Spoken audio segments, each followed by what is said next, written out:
Hello friends, Heidi here from Rain Country. God is good all the time. We're getting near the end of harvest time around here in Rain Country, and I want to show you what I got so far for this month. The day that I'm shooting this is actually October 16th, so keep that in mind. You'll probably be watching this somewhere around November 1st because I'm actually 2 weeks ahead on my videos. That way that's just another way I'm prepared. So getting 2 weeks ahead, that way there's always videos coming up, so if an emergency happens and I just don't have time to shoot videos for a few days or edit videos, then I know I'm ready to go and you guys can still have videos coming to you. So right here is my spaghetti squash harvest. So I got a total of 8 spaghetti squash, which isn't a huge harvest, but a couple of these are pretty good size. In fact, I don't recall ever seeing a spaghetti squash this big. This one, I believe it weighed in at 12 pounds. I know last year was my first year growing spaghetti squash, and I'm pretty sure I didn't get any that big. And then this cute little guy is, what did he weigh? This one was 12 ounces.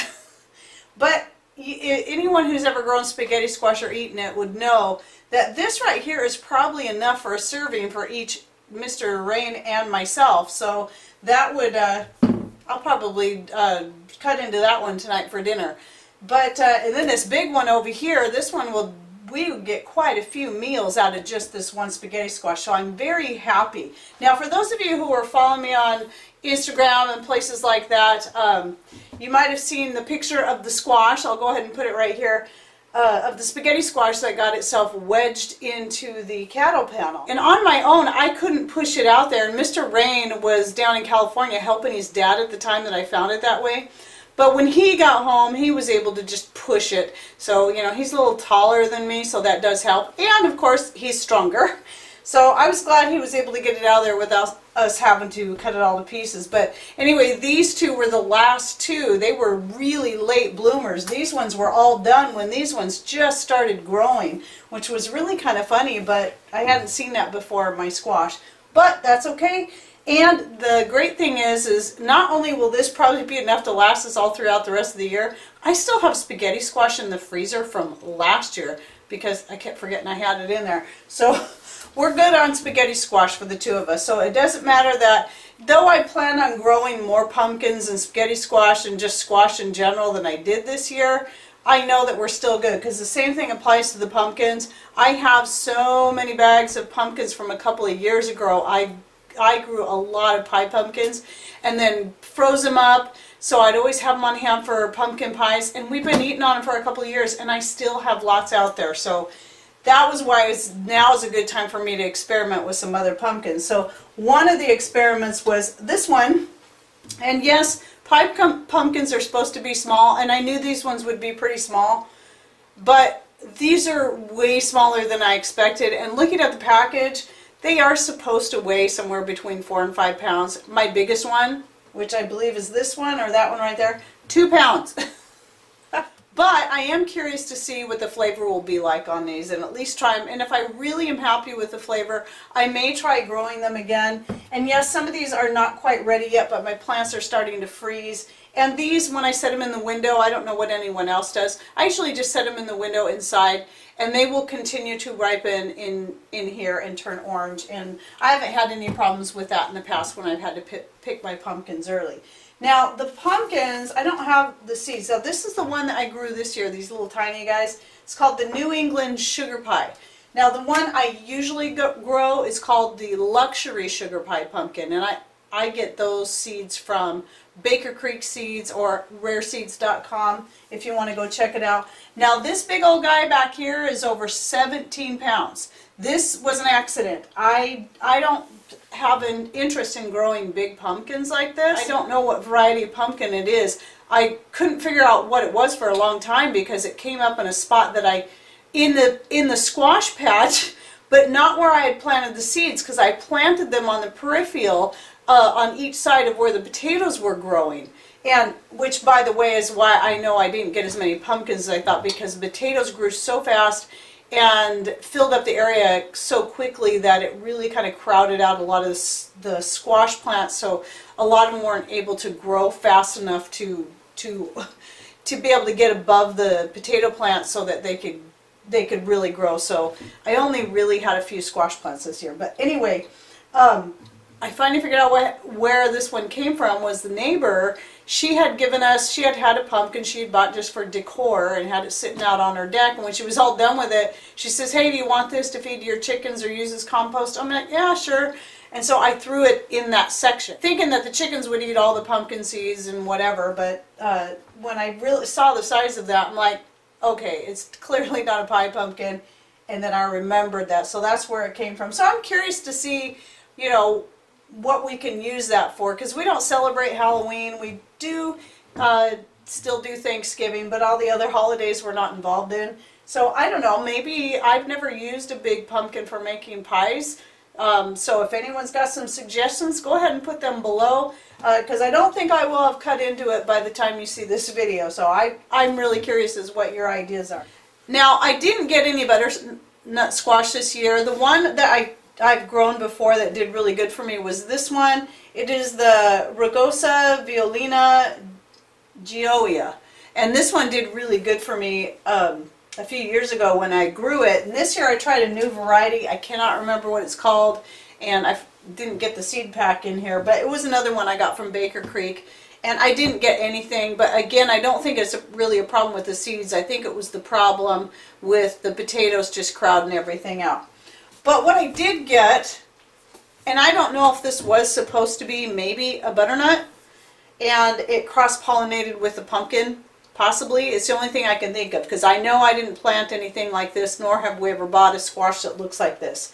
So I'm guessing by the shape and the color, it's got to be a cross-pollination between the pumpkin and the butternut. And if I remember correctly, some squash won't cross-pollinate, but I believe the pumpkin and that pumpkin and butternut, I think, do cross-pollinate, if I remember correctly. So I'm thinking that's what that is. We'll find out for sure when I cut into it and see. And hopefully it's a decent squash. So I'm curious. And if anyone has any ideas on this or has ever had anything like this grow, how did it turn out for you? What is your hypothesis? Do you think it is a cross-pollination of the pumpkins with the butternut? And what did you do with it? Was it any good? I'm really curious to know. So that's pretty much it for my squash harvest, not counting all the zucchinis that you know I've been getting tons of.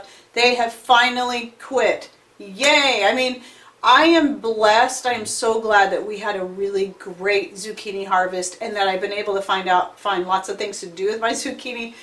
But I was kind of to the point that it's like, I'm sort of done. I've got so much stuff in my freezer, and I can't can any more green tomato and zucchini relish, and I'm really getting tired of dehydrating. I have lots and lots and lots of zucchini dehydrated up, so I'm glad it's finally done. One of the things we still do have coming in, but they're starting to slow down finally, are the tomatillos. I still have lots and lots of tomatillos. I'm pretty much out of canning jars, and so what I'm doing is trying to use a lot of this stuff up right away. So I've been taking the tomatillos and turning them into an Italian sauce or a Mexican sauce, as you might have seen me talk about in another video. I think it might have been a this and that video. And so I'll be using the rest of the tomatillos up. Hopefully this week. I plan on making some pizza, and if all goes well, I'll plan on shooting a video of that. I haven't made pizza in a while, so I'm looking forward to it. Using my own bread recipe. It's my own actual written recipe that I came up with, and I use it for everything from the pizza crust to just regular loaf dough, the hamburger buns, and all that. So yeah, the tomatillos are still coming in, but they're finally slowing down. And then the other thing that we still have coming in is some lettuce in the flower pots that I was growing the strawberries in initially, and these pots are attached to the side of our greenhouse, the south side, and it was one of the last things I planted, was just putting in another planting of lettuce. So we're getting quite a bit of lettuce in there, and I'm really pleased with that. And I think it seems to actually do better in those pots there than it does out in the main garden or anywhere else. So I think that's just what I'm going to do from now on, because lettuce, we know, doesn't necessarily need a lot of sun, and that area tends to get shaded quite a bit between the blackberries and the grapevines that grow around the deck, because that section is that little section that I very first started gardening in, and it's right between our deck and our greenhouse. And at the time, we just had little tiny grape plants, and now they're huge and they go all around the deck and they totally shade that area. So the lettuce is just an excellent spot for growing the lettuce, and it seems to be super happy there. In fact, the ones on the bottom that get the least amount of sun are the ones that are growing the biggest. I did also just pick the last of my peppers. So this is the Marconi peppers. Now they're supposed to be a red pepper, but because they can't, you know, we've got a short growing season here. I started them from seed in the greenhouse and they took a while to get going.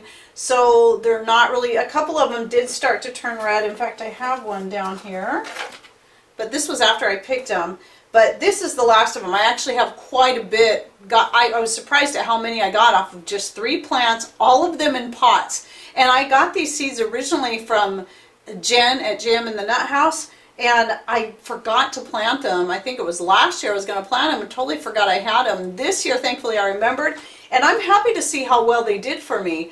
That as far as the sweet pepper goes, because that's what these are, I have tried other types of bell peppers and never got anything other than just little tiny things. And I've tried different colors, ones that were supposed to have a short growing season, and nothing. These have done the best for me, and they were in pots. So I'm definitely going to be growing those again. It's so nice to actually have some fresh sweet peppers straight from my garden, because we know bell peppers are one of those things that are most highly contaminated with chemicals and stuff unless you can get it organic. And typically it's really hard for us to find organic bell peppers here. And then if you do, they're incredibly expensive. So finally finding something I can grow my own is so exciting. And then these other ones, these darker ones, were I forgot the name again, Tiberian or something like that. And they are a hot pepper, and these are really good. And I'm finally down to the last of these. And I've been using them in various things. Now, what I did, one of the last things I did was some of my green tomatoes, my tomatillos, the zucchini, the peppers, the Marconi peppers, and let's see, I think, oh, and some red tomatoes, is I took a bunch of them that were coming in, cut them up, and put them into bags to make a mixed veggie blend, and I put those in the freezer. So I did the whole food saver thing, and I think I have a picture right here that I can show you. So I've got this nice blend, and this is really good. So when I do like a chicken or a beef roast or a venison roast or anything like that, elk roast, I can just put it in a pot, open up one of those bags and dump it in there and just roast it all together, add some potatoes, and makes a really good combination of a mixed vegetable. It also is something that is good on the side. So if I wanted to take that bag, put it in one of my cast iron skillets, add a little butter and or coconut oil, and just kind of stir fry it a little bit, maybe even throw some of my homemade wine in there. It makes a really good side dish for as a vegetable, and that's one of the things I did to help get some of that stuff preserved. And again, like I said, I do have some canning jars left, but it's crazy. All I have left is like my regular mouth ones, and certain things I do not like to can in the regular mouth jars, and then all my pint jars are just gone.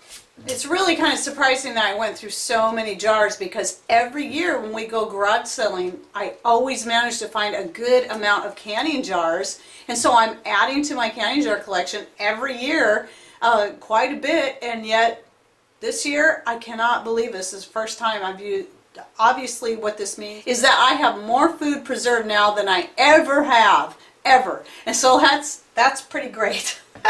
Alright, one more thing I wanted to talk about that I grew this year for the first time, and I don't really have much to show you here. These are the seeds, and this is the golden melon. It actually came as a free seed pack, because anyone who's ever ordered from Baker Creek Seed knows that they always send a free seed pack of some sort. You never know. It's always a mystery. Usually it's going to be something like red lettuce, but every now and then I get something really different.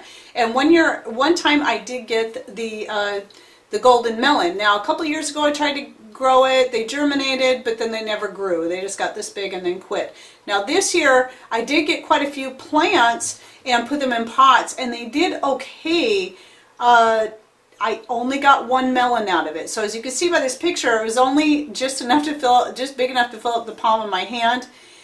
But when we cut into it, and gave it a try. The flavor was wonderful. I would say the flavor taste-wise is somewhere between maybe a cantaloupe and a honeydew melon, and really good. And so what we did was we took the seeds from that one melon that we got, and I'm definitely going to be trying them again next year and being more serious about making sure that I get quite a few starts and try them in various places, not obviously in the pots because that did work, but also in a couple other places in the greenhouse. I did try planting some out in the main garden this year, but they didn't do anything. They did like they did before, was they only got this big and just quit. And that was after starting them in the greenhouse and then moving them out there. So around here I find that things like melons and cucumbers seem to like it best in the greenhouse. I cannot seem to get them to grow outside the greenhouse.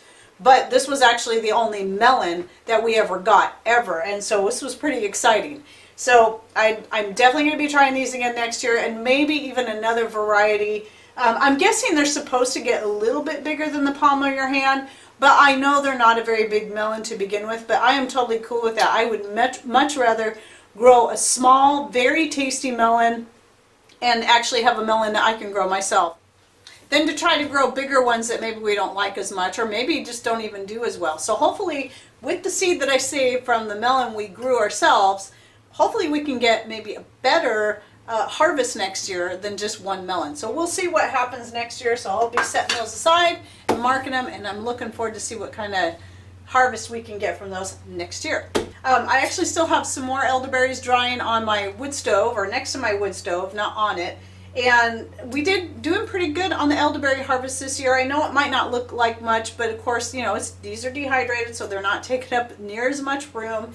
And definitely getting a lot more than we did last year, and certainly we'll have enough to make all the cough, cold, and flu syrup that we could ever use, probably for enough to last us for years, just off of the harvest we're getting this year, because, well, we hardly ever use it anyway. We hardly ever need it, but it's just nice to have on hand when you do. So I'm pretty happy with our 2018 elderberry harvest. Maybe some of our little gardening ideas will give you some ideas for next year, and especially if you're living in a more northern, wet climate like we are that gets up to 160 inches of rain per year, but our annual average is 120. So just if you're new, you kind of give you an idea where we're at. And yes, we're close to the rainforest. So as you can imagine. And again, share with me any ideas you have on anything I'm growing, and what did you grow this year, especially squash wise. I'm really interested in trying more squash varieties, and I would like to hear from you what you grew and what your suggestions are that you think would do good in an area like ours. Again, we are zone 8B, but that's just the zone. Climate has nothing to do with that. It's a very different climate, so think rainforest. Okay, well, I hope you enjoyed this video and that you learned something new. Thanks for watching. Take care, and God bless.